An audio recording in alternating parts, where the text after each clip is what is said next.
Next, transition elements formation of interstitial compounds. Next property is formation of interstitial compounds.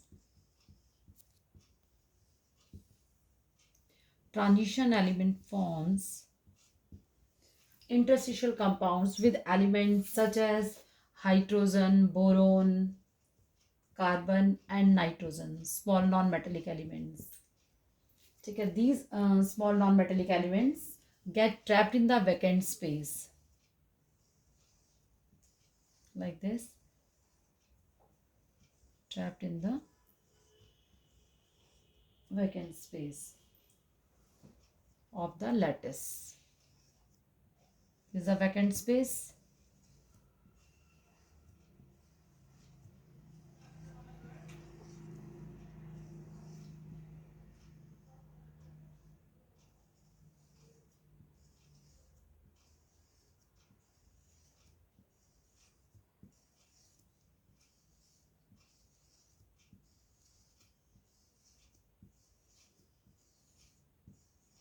Solid state में आप पढ़ चुके हो, this is the interstitial sites और voids.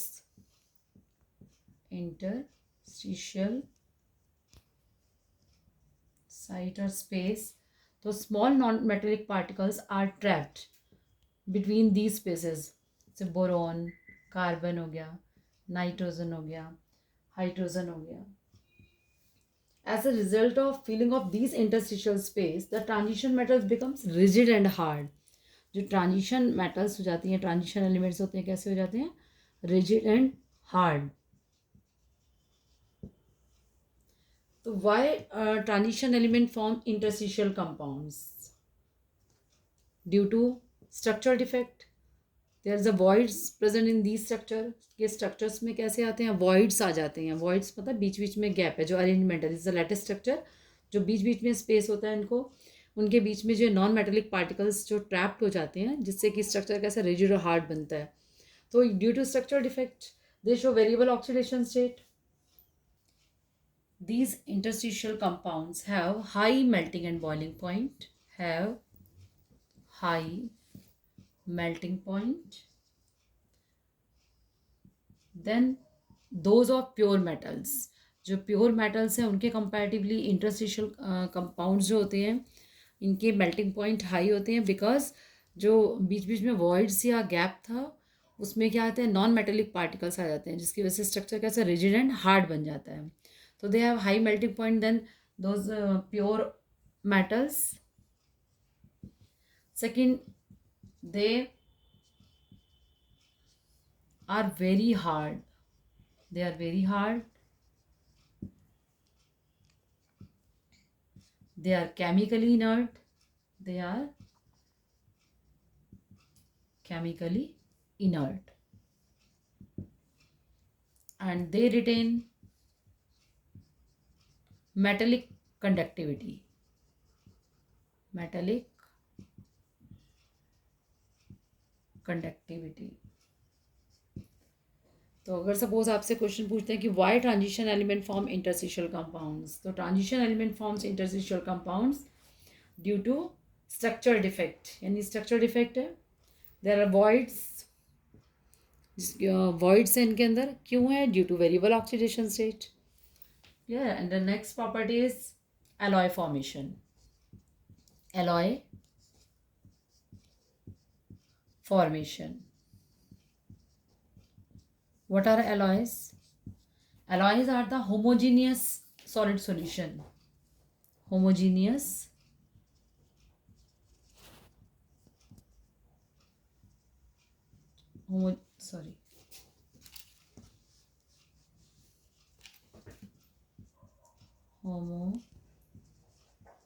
homogeneous solid solution in which the atoms of one metals are randomly distributed among the atoms of other metal. तब एक metal homogeneous mixture होता है जिसमें कि एक मेटल्स और दूसरे मेटल्स को जो है कैसे डिस्ट्रीब्यूट, यानी दोनों को मिक्स करके बनाया जाता है. तो इसमें जो होता है transition metals form large number of alloy, transition elements जो होते हैं form a large number of alloy why, इतने सारे इनके एलॉय क्यों बनते हैं, ये आपका क्वेश्चन है। तो सिंपल है कि ड्यू टू सिमिलर साइज, क्योंकि एलॉय जो बनेंगे वो होमोजीनियस मिक्सचर है मेटल्स का। तो यहाँ आ जाएगा आपका ड्यू टू, या आप ऐसे लिखो बिकॉज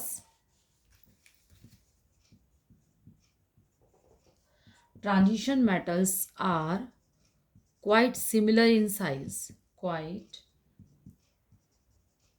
similar in साइज में कैसे होते हैं, सिमिलर होते हैं। साइज में सिमिलर क्यों है, ड्यू टू लेंथेनाइड कॉन्ट्रैक्शन, वो नेक्स्ट हम आगे पढ़ेंगे। तो सपोज आपसे क्वेश्चन पूछते हैं व्हाट आर एलॉय, तो alloy are the homogeneous mixture of two or more metals. तो why transition element forms alloy, तो एलॉय में आपका आ जाएगा कि because transition metals are quite similar in size.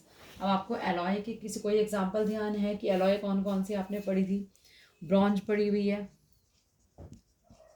किसका मिक्सचर होता है, कॉपर का और टिन का। सिंपल लिख देती हूँ ताकि आपको अच्छे से ऐसे भी ध्यान रहता रहे, कभी आप सिंपल से भी भूलते हैं, तो कॉपर एंड टिन का। और आपको ध्यान होगा ब्रास आपने पढ़ी होगी, 10th में तो थे आपके सारे।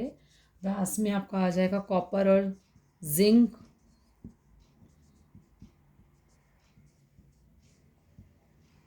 है ना। तो ट्रांजिशन जो एलॉय होती हैं इनकी प्रॉपर्टीज़ जो होती हैं बेटर हो जाती हैं किसके, इंडिविजुअल जो मैटर होती है उसके कंपैरेटिवली। क्लियर है। तो फर्स्ट ये आपके आ गई पहली formation of interstitial compound, next हो गई आपकी alloy formation, next properties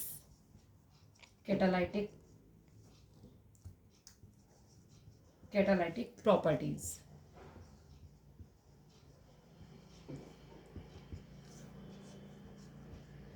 Many transition metals and their compound act as catalyst, or transition elements have tendency to form reaction intermediate with suitable reactant, and second they provide large suitable surface area for the reaction. Now why the question is why transition element act as good catalyst, good catalyst due to variable oxidation state, because they show variable oxidation state ना, variable oxidation state। Example में बहुत सारे आपके आएंगे, example में iron हो गया, iron, molybdenum हो गया,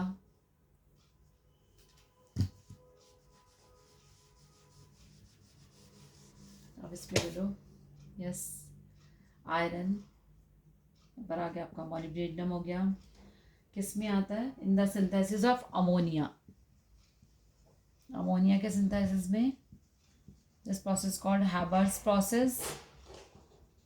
nickel, platinum, palladium, nickel, palladium, nickel हो गया, पैलेडियम हो गया, यूज़ करते हैं इन हाइड्रोजिनेशन रिएक्शंस में, use in hydrogenation reactions.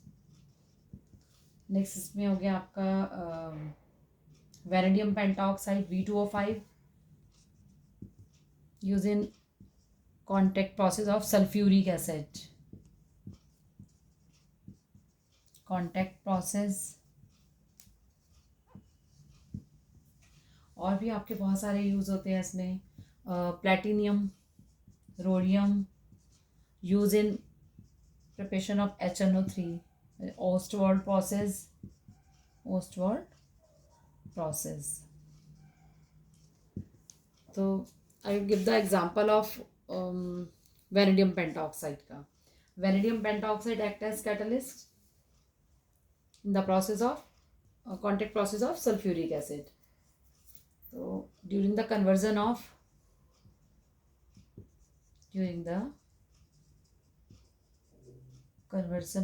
sulfur dioxide to sulfur trioxide, तो प्लेटिनियम और V2O5 एक्ट एज कैटलिस्ट। इसमें जो है प्लेटिनियम यूज़ करते हैं या V2O5 जो है एक्ट एज कैटलिस्ट, ये यूज एज कैटलिस्ट।